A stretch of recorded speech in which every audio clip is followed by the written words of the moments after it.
Selamat pagi untuk anak kelas 10. Bagaimana kabarnya hari ini? Ya baik. Ya, semoga kita semua dalam keadaan sehat dan senantiasa dalam lindungan Tuhan yang Maha Kuasa.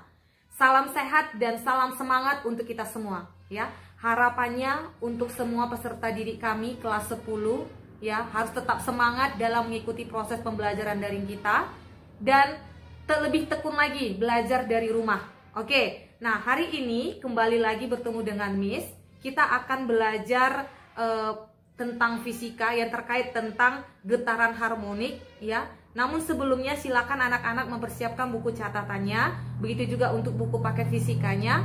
Yang tujuannya adalah apabila nanti ada hal-hal yang penting terkait materi pembelajaran hari ini, anak-anak bisa mencatatnya di dalam buku catatannya. Baik, nah sebelum kita masuk ke materi pembelajaran kita, terlebih dahulu ya, kita harus mengetahui apa yang menjadi kompetisi dasar dari materi pembelajaran kita dan tujuan dari pembelajaran kita hari ini. Nah, silahkan perhatikan ya kompetisi dasar kita dan tujuan pembelajaran kita hari ini.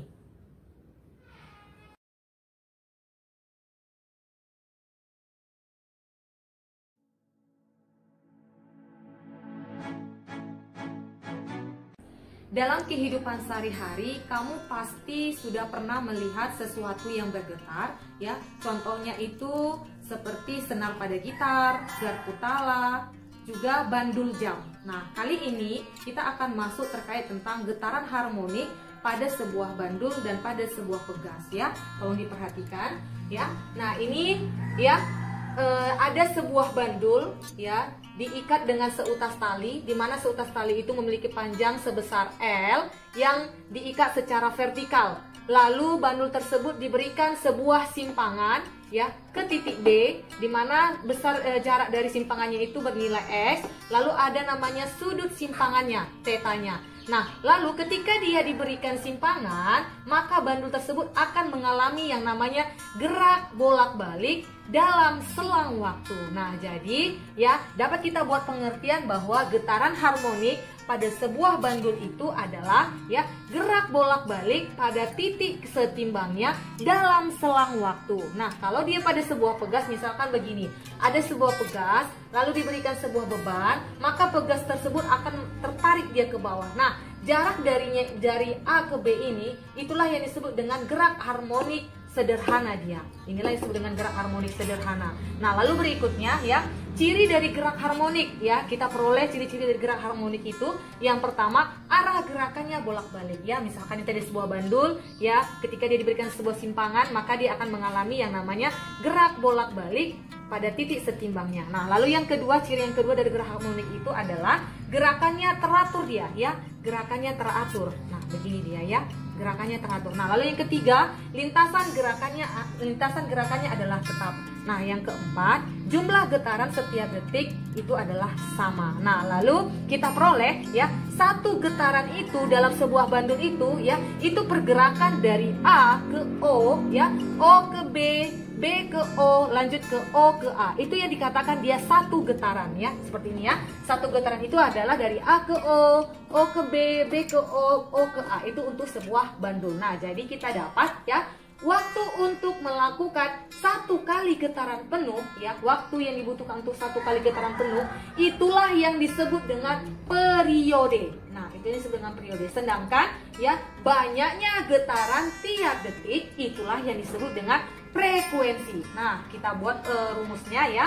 Periode ya dengan lambang T ya sama dengan T per N. Artinya waktu dibagi dengan banyaknya getaran. N ini artinya banyaknya getaran. Dan satuan dari periode itu adalah sekon dia. Nah, untuk frekuensi dilambangkan dengan F ya. Rumusnya adalah N per T. Kebalikannya ya. Banyaknya getaran dalam selang waktu. Satuan dari frekuensi itu adalah Hertz ya. Nah, jadi kita peroleh suatu hubungan antara periode dan frekuensi itu dengan persamaan T sama dengan 1 per F ya, maka frekuensi ya atau F sama dengan 1 per T.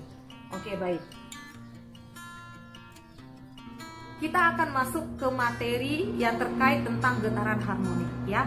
Namun sebelum kita masuk ke materi ini ya, kita harus terlebih dahulu mengetahui apa itu pengertian dari getaran harmonik. Nah, pengertian dari getaran harmonik adalah ya, gerak bolak-balik pada titik setimbang ya. Nah, getaran harmonik ini terjadi itu disebabkan oleh adanya gaya pemulih ya. Gaya pemulih ini besarnya itu sebanding dengan besar simpangannya ya.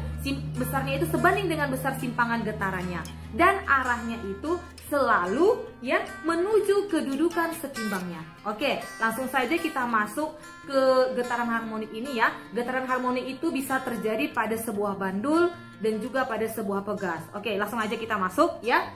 Kita masuk ke materi getaran harmonik. Silahkan diperhatikan ke papan tulis ya. Pengertian dari getaran harmonik itu adalah gerak bolak-balik di sekitar titik setimbang. Nah, contoh dari getaran harmonik itu ya, itu pada getaran pada sebuah pegas dan juga pada getaran pada sebuah bandul. Nah, langsung saja kita masuk ke persamaan getaran harmonik ya. Yang pertama, persamaan simpangan atau dalam kurung X ya. Nah, simpangan, pengertian dari simpangan itu adalah besar perpindahan benda yang diukur dari titik setimbang. Nah, sedangkan pengertian dari amplitudo ya, simpangan maksimum. Jadi, diperolehlah persamaan besar simpangan X adalah ya, X sama dengan A sin theta. Nah, sin theta ini nilainya adalah omega T. Jadi kita dapat persamaan ya, X sama dengan A sin omega T ya, karena theta itu adalah omega T. Nah, dengan X adalah simpangan getaran dalam satuan meter, bisa juga nanti dalam sentimeter ya. Sedangkan A ini adalah amplitudo, satuannya dalam meter, dan omega ya itu adalah kecepatan sudut dalam satuan rad per sekon. Sedangkan T di sini adalah lamanya bergetar atau waktunya ya dalam satuan sekon. Sedangkan theta ini adalah sudut fase dalam satuan rad. Nah, untuk theta tadi ya itu adalah omega kali T. Nah, untuk W omega di sini itu bisa juga dengan 2V dikali F ya, atau omega sama dengan 2V per T. Nah, ini ya rumusnya. Nah, dari rumus ini sekarang begini pertanyaannya. Dari persamaan X ya sama dengan, dari persamaan simpangan itu ya, X sama dengan A sin omega T ya, omega T. Nah, dari mana rumus ini didapat? Nah, untuk lebih paham lagi mohon diperhatikan video berikut ini. Untuk pembuktian rumusan dari persamaan simpangan X ya, tolong perhatikan ke papan tulis ya, begini dia biar ibu jelaskan. Misalkan ada sebuah roda ya, di mana ada sebuah bandul, di mana ini bandulnya adalah ini, A ini adalah sebagai titik acuannya, lalu ada jari-jari dari roda tersebut itu adalah R, lalu ada besar sudut tetanya. Nah, ini ada titik dari 0 ke A, kita anggap ini adalah sumbu X, lalu ini adalah sumbu Y. Nah, begini dia. Dari pergerakan ini adalah merupakan gerak melingkar beraturan pada getaran harmonik ya. Nah, ketika dia bergerak ya, dia akan kembali ke titik A. Ketika dia bergerak lagi, dia akan kembali ke titik A. Artinya dia kembali ke titik acuannya. Nah, jadi itulah makanya disebut dengan getaran harmonik dia. Nah, jadi jarak dari 0 ini ke A itu akan membutuhkan yang namanya waktu. Nah, berapakah besar waktunya? Pakai rumus persamaan bagaimanakah dia? Nah, bisa kita tentukan rumusan dari besar waktunya ya. Misalkan begini, theta itu adalah omega kali T. Maka T sama dengan ya theta dibagi W. Nah, T sama dengan theta per 2V per T. Nah, karena omega itu adalah W sama dengan 2V kali F, atau omega sama dengan 2V per T dia ya. Nah, jadi kita peroleh persamaan untuk menghitung besar waktunya ya, sama dengan theta per 2V dikali T. Nah, inilah dia rumus untuk mencari besar waktunya, besar waktu dari titik 0 ini ke titik A. Nah, sekarang bagaimana untuk pembuktian rumusan dari persamaan simpangan? Nah, misalkan di sini, ini kita anggap adalah sumbu Y, ini sumbu X, lalu ada titik acuannya tadi adalah A, ya, A itu lalu memiliki sebuah sudut, lalu R ini adalah simpangan, makanya disebut di sini R sama dengan A. A itu adalah amplitudo, amplitudo itu pengertiannya adalah simpangan dia ya, berarti R sama dengan A. Lalu yang di depan ini kita buat adalah ke Y, yang ini kita anggap dia dalam ke S. Nah, jadi kita buat persamaan ya. Depan per miring sama dengan sin theta. Nah, depannya yang mana? Y, ya. Y per miringnya yang mana? Itu adalah R, ya. R sama dengan sin theta. Lalu kita buat Y sama dengan R kali sin theta. Nah, Y sama dengan R tadi adalah A, ya kan? Simpangan, ya kan? Kita jadikan ini adalah R itu adalah amplitudo A dikali sin theta. Nah, sama kan? Persamaan simpangan itu adalah Y sama dengan A sin theta atau Y sama dengan A sin omega T. Nah, jadi dapat kita buktikan rumusannya. Nah, sekarang kita masuk ke persamaan kecepatan dan percepatan pada getaran harmonik. Berikutnya kita masuk ke persamaan kecepatan ya, getaran harmonik ya. Oke, perhatikan papan tulis ya. Persamaan kecepatan getaran harmonik dalam kurung Vs, kita peroleh persamaan ya. Vx sama dengan omega kali A cos omega T, dengan W itu adalah kecepatan sudut dalam satuan rad per sekon. A itu adalah amplitudo dalam satuan meter. Vx ini adalah kecepatan getarannya dalam meter per sekon. Nah, untuk persamaan kecepatan maksimum pada getaran harmonik itu diperoleh persamaan V max sama dengan omega kali A. Nah, itu dia. Nah, bagaimana dia untuk hubungan kecepatan dengan simpangan pada getaran harmonik? Diperoleh persamaan Vx sama dengan omega akar dari A kuadrat dikurang X kuadrat. Miss, bagaimana bisa memperoleh persamaan dari kecepatan getaran harmonik ini, Miss? Bagaimana pembuktiannya? Misalkan begini, rumus dari kecepatan itu apa? V sama dengan S per T. Nah, S di sini adalah simpangannya dia ya, berarti Y per T. Nah, untuk getaran harmonik ini, untuk memperoleh persamaan kecepatan getaran harmonik ya, V itu adalah turunan dari dy per dt.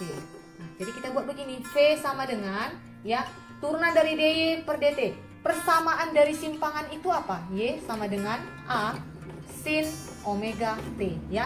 Y-nya kita masukkan yang ini ya. Berarti kita buat begini, D ya dalam kurung A sin omega T tutup kurung per dt. Nah, kalau udah begini ya, kita ingat bahwa ya yang ada huruf T-nya ini ya kita turunkan atau diferensialkan. Nah, misalkan begini ya. Jika Y ya, Y itu sama dengan ya sin AT. Nah, sin AT. Nah, kalau udah begini ya, kita turunkan yang AT-nya ini. Jadi bagaimana? A-nya ini kita pindahkan ke depan menjadi A turunan dari sin apa? Cos ya. Cos AT-nya akan tetap. Nah, ini begini dia. Ya. Nah, jadi kita buat persamaan ini dulu ya. Ini udah paham ya? Oke, ini Ibu hapus. Maka diperoleh ya V sama dengan turunan dari A. Turunan dari sin itu adalah cos. Nah, turunan dari W, W-nya ini kita pindahkan ke depan. Maka di sini W-nya kan. Nah, turunan dari WT itu akan tetap dia. Nah, jadi diperoleh persamaan kecepatan itu adalah W kali A cos omega T. Sama nggak dia? Sama tidak dengan rumus yang di awal? Sama. Berarti terbukti dia rumusnya begitu dia ya.